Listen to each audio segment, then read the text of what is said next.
Hi, my name's Steve Faulkner. This is Real Magic Review, and this is Pure Imagination by Andi Gladwin and John Campbell.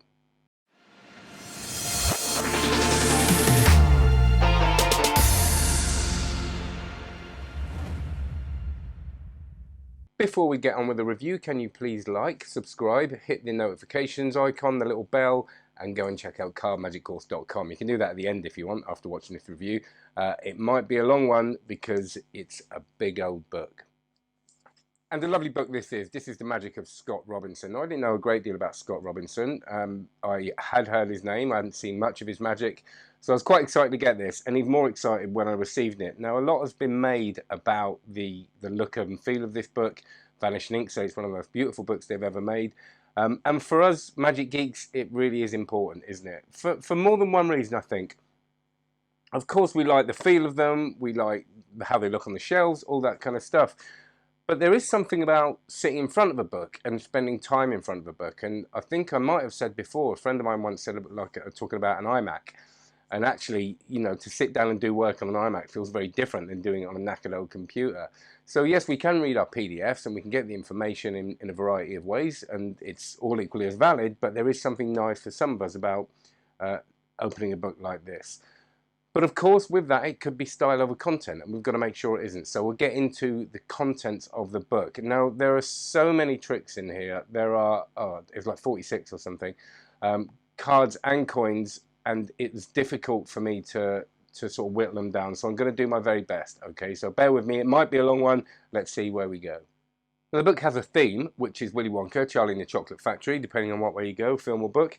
And you've got this, I've got a thing about purple, and it looks really nice. And there is an attention to detail in this. You've got the kind of, the tactile feel of this. It's quite velvety. You've also got the photos and the font of this, which is important. So the font of I'll just sort of hold it up there so you can get a good old look at it. So you've got this lovely purple sort of theme going through it. And Scott, and I presume the pictures are of Scott, is actually wearing a lovely purple shirt as well. It just looks like a fun but stylish book.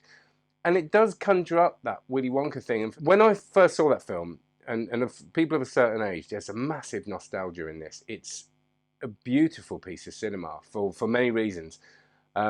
It kind of conjures up a real sense of wonder. There's obviously there's the lifetime supply of chocolate stuff. There's all that. As a kid, you watch that and go, wow, as if, and then he gets given the thing, and it's brilliant. But the film is also flawed. If you look back on it, there are flaws to the film, and there are flaws to the book, and we'll talk about those later, and the tricks. And that's not necessarily a good or bad thing, and I know you sort of think, well, flaws are bad. But no, it's more about it. Well, we'll talk about it in a bit, but some of my favourite films are flawed in that kind of way.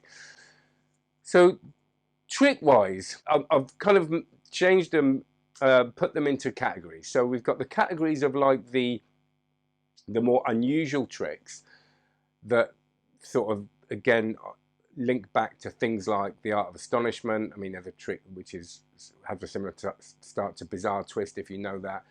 And then there's the kind of workers, which I can imagine actually going out and doing, you know, that have a really strong beginning, middle of an end, and an end. And then there's a few moves, and there's the coin stuff as well. And there's a very funny intro by Steve Beam, who's a friend of Scott Robinson's, and it is really, really funny. Just constantly talks about the fact that, yeah, the coin stuff's great, but the card stuff's great, but there's always coin stuff. And I kind of know where he's coming from.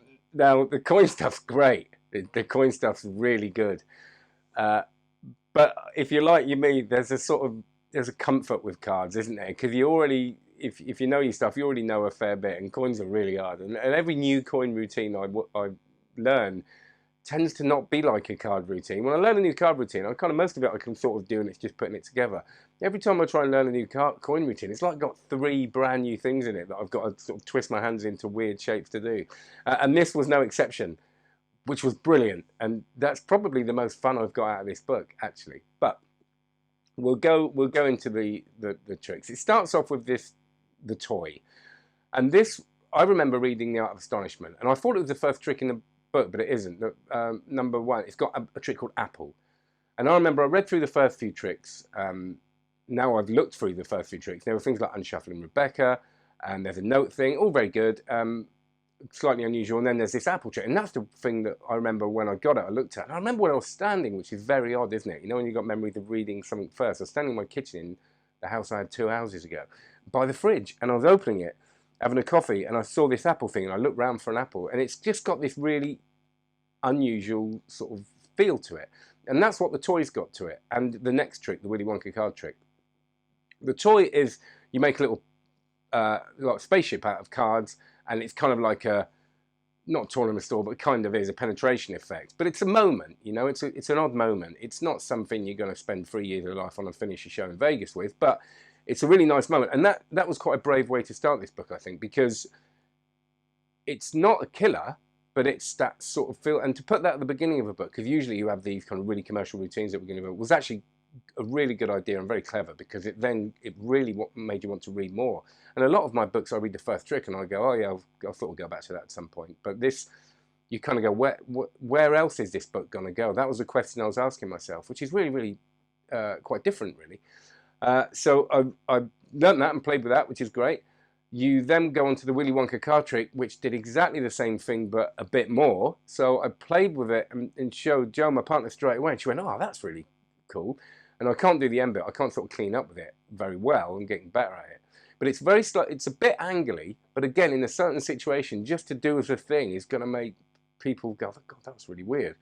It's a beautiful vanish of a card, basically. And like I said before, it links to Bizarre Twist a little bit. It's got the same kind of idea, but then does something very different with it. And then there's a gimmicked version of it afterwards, which turns it into this cards to pocket routine, which is brilliant, which I haven't played with, but I read through because I didn't have any gimmick cards on me. So you've got this really, really strong start. And my favourite tricks after this, they were my favourite from the kind of more unusual ones, and the ones that I'm still working on. Pretty much daily I get the cards out and I play with them. I suppose in that category we've got this Sucker Monte, which doesn't have an unusual feel, but it's got to perform it does. It's got a couple of very kind of interesting discrepant moments that create an illusion, but when you do them, you go, oh, I'm not really going to get away with that. And actually, the first couple of times I did one of these slides, I didn't get away with it. And that's because I wasn't using any time misdirection with it. I was focused down on the cards. So I think it's a really good lesson, this Sucker Monte. Sucker Monte. This Sucker Monte. I've just said it again. Sucker Monte. In what you can do with a kind of simple idea, but if you're very relaxed, and in the way that the kind of things like the bluff shift work, and the jinx shift, no, all that jinx control, jinx for, yeah, the jinx thing, but the same sort of thing. So I really recommend, if you get this book, practicing that just for a lesson in the way it works. There's a lovely retention thing in it. You'll know what I mean if you go into it. I'll put a bit of video on of me playing with it. But it's a free card Monte thing in your hands. I had a little bit of a feel of the Garrett Thomas Monte thing. So then there's a chunk of my favourite kind of card tricks. If you've seen me lecture, I love kings and ace tricks, and tricks that just are simple to follow, but if you 4 or 8 cards. So the Sucker Monte uses just 3 cards, which again I love, and no gimmick cards, which is brilliant. The queens and kings one, or aces and kings, or whatever you want to use, I've been playing with a lot. There's a thing called the queen thing, which is, I mentioned, it had a similar feel that Ian Moran had this thing on his DVD, which was a cards to pocket with an Elmsley thing where you make the queens and the card change place. This has a similar feel. You show 4 kings, you take a selected card, it vanishes from the 4 kings, it ends up with, anyway, I won't ruin it, but there's a pocket involved. But importantly, there's a version after that, which is the mystery thing, which uses something that you'll learn in the Sucker Monte, which is really easy and looks like a signed card has gone from your hands to the card box and in the card box, not in a way that you'll create an illusion of pulling it out of the card box. So you've got, within the first half an hour reading this book, I'm in. I've got a lot to practice. And the lovely thing, I suppose, about learning lots of sleights and moves, which I always talk about, which is why I do my card course, is that you can learn this stuff, and it's just a case of adapting and remembering the moves. And for most of this early stuff, I could do it quite quickly. It's not to say it's easy, but it's not knuckle busting. If you know your Elmsleys, double lifts, all those tricks I've just mentioned, you're going to be able to do a version of them straight away, pretty much, other than the cleanup of the the Willy Wonka card trick. And then it's just a case of polishing them. And for me, that's a lot already. You know, if I get a book and get 3 tricks out of it, I'm on a winner. But there's way more of this, and there's a lot more work to be done. Going even easier, there is a couple of self-working tricks. One of this is this repackage prediction, which I didn't work with a lot because it's not my kind of trick. But for those of you that want to start somewhere easier, there's that. There's also called HG, there's like a time traveling card to pocket thing, which is just brilliant. And when I read the description, it's like almost like a slightless self-working card to pocket, cards to pocket, and it like with the feeling of the travelers, and it's got a bit of prep to it, but not. When you read it, you'll go, it's loads of prep. It's not very much at all, and it won't take you long. So if you want to get confident with that sort of thing, it's a really good idea to do this. It's got a really clever principle. It's easy. And you'll really, really like it.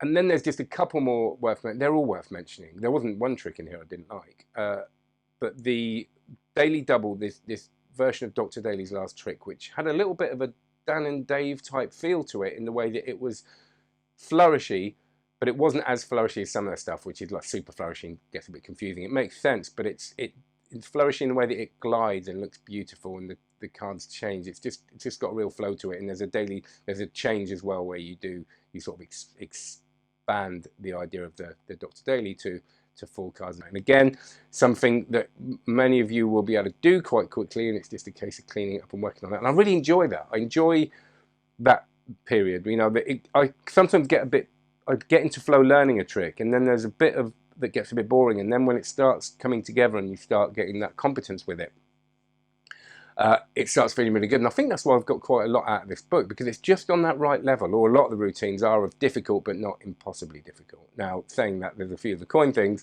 which are going to take me a bit more time, and we'll go on to that in a minute. Before we do, there's a couple more card things that need a mention. There are some moves. I'm not going to go through all of the moves. There's a few controls. There's a really nice control of 4 aces near the end of the book, which is called Totally Under Control, I think, and loads to get your teeth into. There's also some coin moves. There's one which is just a retention vanish, which, so for those of you that haven't done any coins, there's a retention vanish in there. And then there's this thing called a slide load, which is a really good way of transferring more than 1 or 2 coins if you've got fairly soft coins. But one move I really got into, on my materials DVD, I've I do a lapel move, which is basically a way of taking a card off the top and loading into the middle of the deck reverse. So you can do kind of like an invisible deck kind of thing. He's got a way of doing this, which is how to reveal a card face up in a deck. When I put a bit of video on it, I can't do it very well yet, but it's something I think looks beautiful. I can't do it very well, but I have performed it at a gig because I was just sort of playing, and I kind of went, oh, I'll try that. And it went really, really well. And they went, oh, it's like that. And then there's a 2 and 3 card production in this. And then there's this trick called, I think it's just one move or something like that, which I haven't worked at yet. But I actually think the production of 1, 2, 3 cards is brilliant. And he's got his own version of doing that, which makes it even cleaner. But really worth looking at that for a quick sort of way how to reveal a card, and really nice in a multiple selection. And I just mentioned the invisible deck. I should mention this Riding the Wave, which is mentioned, I think, in the ad copy of being a well-known from this Slight Club. So going back, I remember to come back to this trick, going back in Andi Gladwin's forward or introduction, he talks about Slight Club, and this is just the club that was formed with Scott Robinson and friends. And it sounds lovely, actually. It's something I've thought about a lot, is that where can you go where you can genuinely introduce ideas and say, I'm working on this thing without it having to be polished.